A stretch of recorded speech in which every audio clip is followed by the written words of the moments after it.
Hello all and welcome to a brand new video. I'm your host DoodleDuck97 and today we're bringing you a look at my thoughts on the Sonic Racing CrossWorlds Open Network Test. Now it's been a very long time since I've uploaded here, but rest assured I've got a bunch of other content lined up, so look forward to that in the future.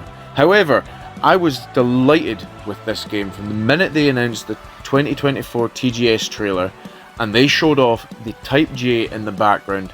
I just really was ecstatic to see that we were going to get Extreme Gear back in 2025. I didn't know what they were going to do, I didn't know how they were going to make it work, I didn't think that they were going to change much of the kart racing aspect, but I genuinely did think that the riders side was going to take a hit. But rest assured, after playing it for 4 days in the test beta, it was extremely fun. I loved having the boards back. I love that we're getting the Blue Star 2 as a bonus. I love that we're getting Riders Love in 2025. And hopefully we can get some skins for the game, like Riders skins. I genuinely am asking for too much now though, because having these things back was super cool in itself. Saying that, I was genuinely curious to see how they were going to do the extreme gears next to the cars. I did think that it was going to be something similar to Mario Kart Wii, where obviously bikes way outweighed the karts aspect of the game, but I can safely say it seems like they've got a really good balance here. That might be also down to the different types that you have. And similar to how Sonic Riders had speed, flight and power, and Team Sonic Racing had speed, technique and power types, this game has your playable cast separated into 4, with speed, acceleration, power and handling, and each one of them controls really well. Alongside this, all of the cars fall under this exact same categories, except you have the addition of the boost type, which is where the extreme gear reside. And I do believe that it's a really nice addition having them here. Don't get me wrong, the game would have probably been really good without them, with all the other things going for it, but the fact that we are finally getting Sonic Riders Extreme Gears back in 2025 after 15 years of being absent is truly remarkable and super exciting. Another feature returning from Team Sonic Racing and Sonic Heroes is when the characters interact mid-race. Stick to your lane, Zaz! I'll chase you down! Nailed it! Take that, Shadow! Well struck, Knuckles. Could these be more lost to Kid rules? I'm really happy that this is carried over from Team Sonic Racing because it adds a lot of charm to these characters. Half the cast haven't even interacted. Like, you've got Zaz, who barely knows anyone on this roster, maybe 1/5 of the roster, and Omega, he's never met any of the Babylon Rogues, so seeing his reaction to these characters is a really good treat and a delight to see. The characters themselves just kind of talk about the levels themselves. There is one clip where Sonic speaks about the ice cream sundae from Apatos, or there was one clip that I didn't get on camera where Jet speaks about the fact that East Stadium's shaped like Sonic. I don't know if it is, and I think maybe he's just spouting nonsense because he's jealous of Sonic or whatever, but it was very rare for these clips to appear, and I hope in the actual game there's an option to maybe turn them up or turn them off completely, because I know there's going to be people out there that don't want that. So having some options available would be a real good addition to the game, I feel. Another minor gripe I had with the Open Network test is that you only had one Grand Prix available, so if you wanted to get some of these dialogues you had to replay the same one, so you only had the likes of East Stadium, Flower Garden and Water Palace. You couldn't play Apatos or Metal Harbor, for example, unless you played online, but online the dialogues very rarely showed up, so yeah, it would be just nice to have that. Regardless though, the amount of options they give you for CrossWorld tracks is insane. Not only have you got the actual tracks themselves that lead into the CrossWorld, but you can end up going from a main track to a main track, say from East Stadium to Metal Harbor, or Apatos to Water Palace. That adds an insane amount of options that you could have for replayability and such, and I think that's so dope. The possibilities given to you are truly endless, and speaking of endless possibilities, the amount of unleashed love in this game is insane. We have 5 tracks already, with a 5th one being Market Street that's in the game itself, but I'm truly here for that. Another thing I was really excited to have in this Open Network test was the rank up system. I'm really curious to see if it's going to be based on seasons and such, because the actual rank up system was quite quick after we got to, I think I got to B+, and the things you unlock from it were the gadgets that I previously mentioned. They allow you to change up how your vehicles perform, your items that you start with, the amount of tricks you can do. There's one in there where you can consistently drift boost and you're constantly spinning like almost like a Beyblade. And I'm really excited to see how this is going to perform in the actual base game and if any unlockables are available. You thought you could beat me? And it works very similar to the Grand Prix where you just continuously level up. But I don't think the actual ranking decreases if you lose. I genuinely didn't notice it when I was playing. And I did feel my rank continuously went up no matter what place I finished in. So you do unlock, other than gadgets, you get Dompa tickets which can be used to unlock different parts. And there's a lot of replayability in that area too, because you've got to constantly unlock these things. They're not all available from the get-go, which I really like, and it's a really cool way to implement this system. And obviously with the DLC characters and such, we're going to have more parts to unlock. And hopefully we get more gadgets down the line, because I think that'll be a really cool way to extend the lifespan. Not that I don't believe this game's going to have a really long lifespan as it is. Another thing that I didn't know going into the game, whether it was revealed prior, was this. This is the Frenzy mode. And this just ramps the game speed up tenfold. You've got to be really on the ball here because you're constantly getting speed boosts in these modes of Frenzy. And it's really exciting because it adds an even more in-depth layer to the amount of CrossWorlds that we already have. You're constantly getting speed through this. So you've got, for example, this is the ring-based one where you're constantly going through rings and getting speed boosts. There's another where you get given a wisp nearly every 5 seconds, and you're just constantly using that alongside the items you get, like the punching glove and the spike ball. And then there's one final one that's just giving you constant drift. And it lets you build up your boost gauge to 4 levels instead of 3. So it's just absolute chaos and I love it. Another thing I absolutely love about this game, and I can't talk about it enough, is the characters in this game. In the base game alone, we've got characters like Storm, who hasn't been seen since 2010. We haven't been able to play with the likes of Eggpon ever. We haven't been able to play as Charmy since 2003. There's characters in here who absolutely I am so happy to see back, like Cream and Cheese, Big, all of the Chaotix. I'm delighted that they're finally all in a game together since Sonic Heroes, the first time ever since Sonic Heroes. This isn't even including the Digital Deluxe, which adds Tails 9, Knuckles the Dread, and Rusty Rose from Sonic Prime. Sonic Unleashed's very own Werehog, which we haven't seen since 2008, not including Speed Battle or Speed Simulator, where he is appearing. I'm so stoked to play as him, especially in the fact that we have 5 Unleashed stages. Again, absolutely here for the Unleashed representation. We obviously have all of the Nickelodeon characters from the DLC pass, the paid one, where you've got Minecraft Steve as well, and Pac-Man. I'm so happy Pac-Man's in this game. It's actually incredible. It's making me want the DLC pass alone. And we've obviously got all the Sega characters, so we've obviously seen Hatsune Miku, Joker, Ishiban, and obviously I think it's kind of well-known knowledge now that Knights and Ai are maybe in the game.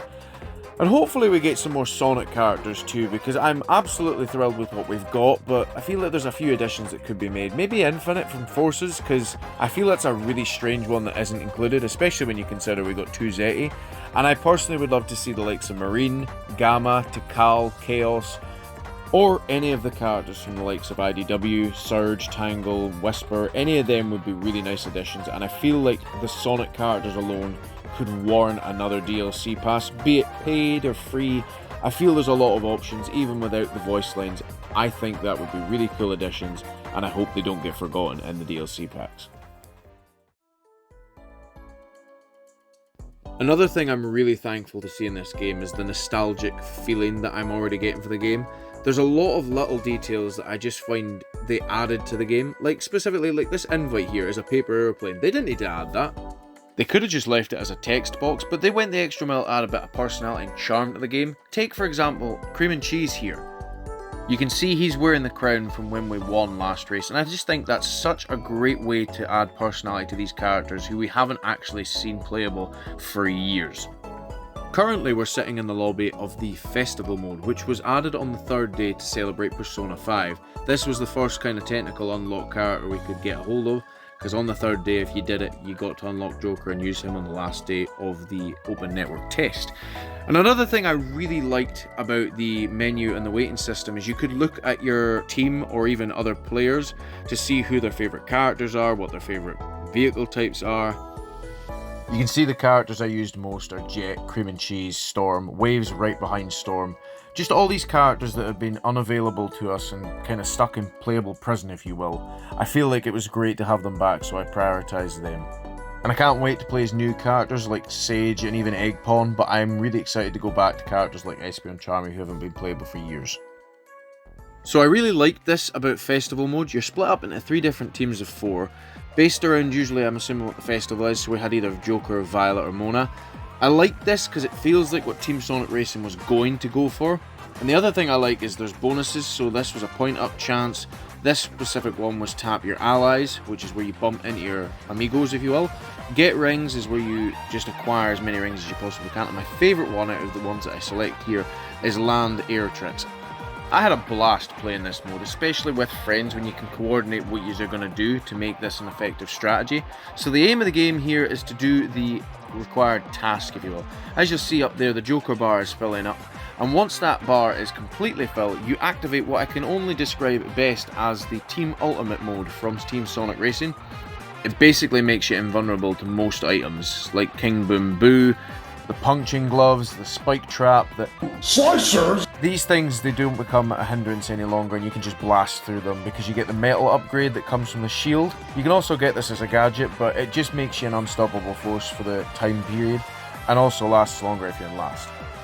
The thing that makes this feel more fun to me than Team Sonic Racing's mechanics and Ultimate in that same sense is that it seems like this was more thought through. You're doing an objective that benefits you all, and it's not something that affects your item play. You can still use the exact same items to set up tricks and hindrances. It also goes in tandem with all the items, so say somebody gets a King Boom Boo on your team, you will still get hit by that, but that basically creates a wall behind you that you don't get affected by. I do wonder how they're going to set these festivals up, because it obviously will maybe last a couple more days. I'm gutted that we didn't get 2 days of the festival mode, because I really enjoyed this mode. Working as a team is such a great aspect to this game that I didn't think they were going to have in here. This can also be found in the game's Race Park mode, which has a lot of other different options. I know they think there's a 6v6 option. I really hope this is all available online too, and from the looks of things, that's exactly what they're going for. It feels like this game's going to last for a very long time, which is something that I felt the previous racing games didn't really have. Team Sonic Racing is a very big offender of that, where I feel like it could have really done with some DLC. I don't know if that's maybe because of the voice lines that they didn't want to do it, because obviously in this game, we're not getting DLC characters with voice lines. I don't know if the Prime characters will have that. I don't know if Werehog's going to have it. I don't know if they're going to add it later down the line.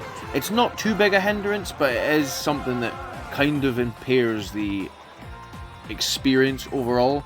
Because even if we didn't have them interacting with the Sonic cast, it would be nice to just hear them speak instead of making sound effects and stuff, but that's just a small gripe that I think a few people have with the game that can be overlooked if you really look at the actual gameplay, which is extremely fun. The last thing I want to talk about today for my thoughts are the music. Like, this is a polarizing topic, especially after the DJ mix, and Apatow specifically annoyed a lot of people from that bass drop alone. But some of these tracks, man, they kick ass. This is Coolidge Night, and I genuinely didn't think that we were going to hear Coolidge Night after hearing Dragon Road Day and Dragon Road, night time.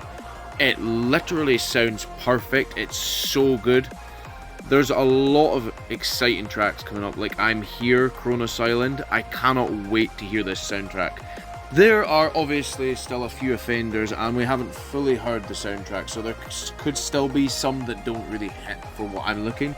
But the likes of the unique tracks too, Wonder Museum, Colourful Mall, these are some really good tracks. Even Water Palace, despite not being back-to-back, is actually a really good song, and I can't knock them for that. We've even got intro versions of the main tracks, and we've got final lap variants of the actual CrossWorlds for the time trials. There's a lot in this soundtrack, and I'm so excited, especially for the likes of White Cave. All the previous Unleashed tracks that I mentioned that are in the game, Ocean View, all of these tracks, I can't wait to listen to them in full. And just to see what else they have stored in this soundtrack, what remixes they might have and all this other stuff. Along with that, we also have all the characters' themes when they win the Grand Prix. Tails has got Believe in Myself, Villanova for Blaze, This Machine for Omega, and I can't believe this is back.